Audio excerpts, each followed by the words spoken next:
Tunnel का बड़ा हिस्सा गिर गया और उसके बाद 8 लोग सुरंग के अंदर फंस गए। हादसे के बाद से राहत और बचाव का काम लगातार चल रहा है।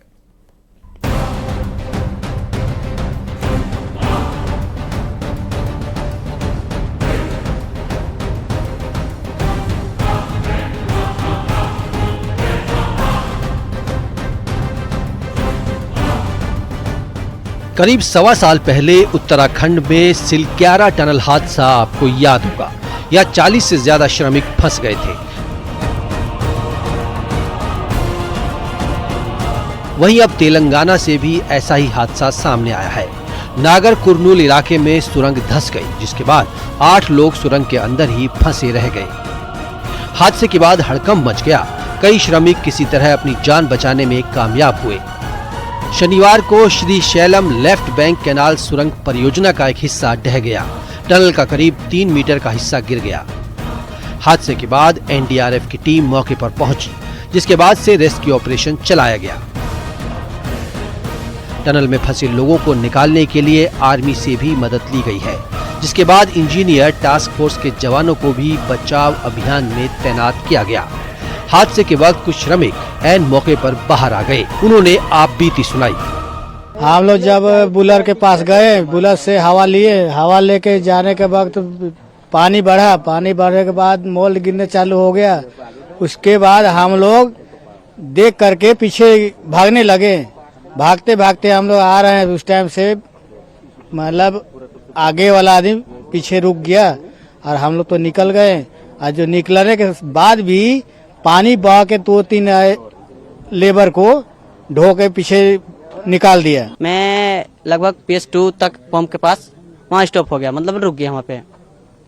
उसके बाद आदमी उधर से लोको लेकर आया, तो जो फंसे थे वो निकाले किसी तरह से, और जो रहे सो उधर ही रह गए।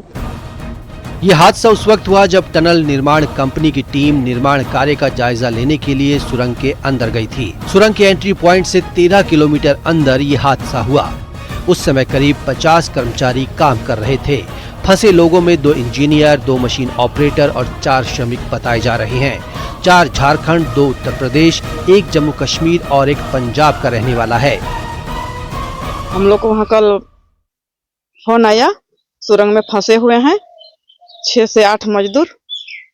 वो लोग अभी तक कुछ आता पता नहीं है, और हम लोग चाह रहे हैं सरकार से कि वो लोग सही सलामत उसको घर लाया जाए। तो से सुन के तो हम लोग बहुत दुखी है,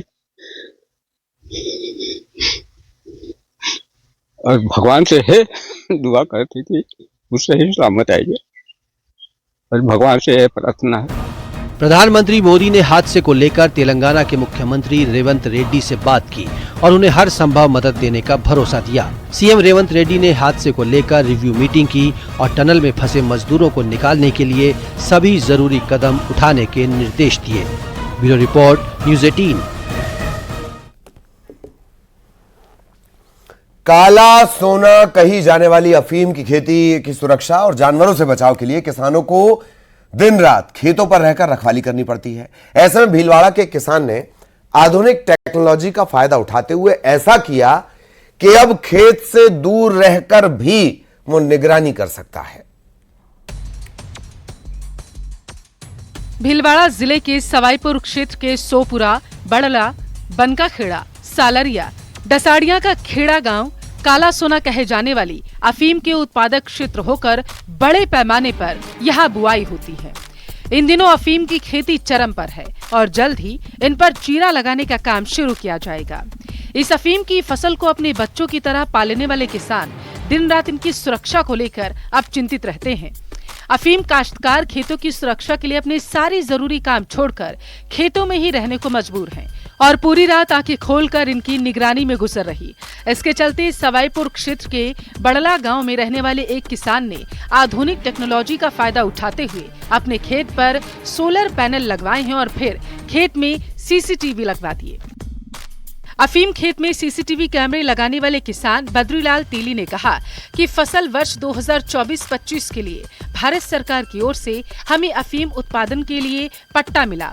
अफीम खेती बहुत ही ज्यादा नाजुक होती है और जब यह पक जाती है तो चोर उचक्कों के साथ जंगली जानवरों का खतरा भी बढ़ जाता है।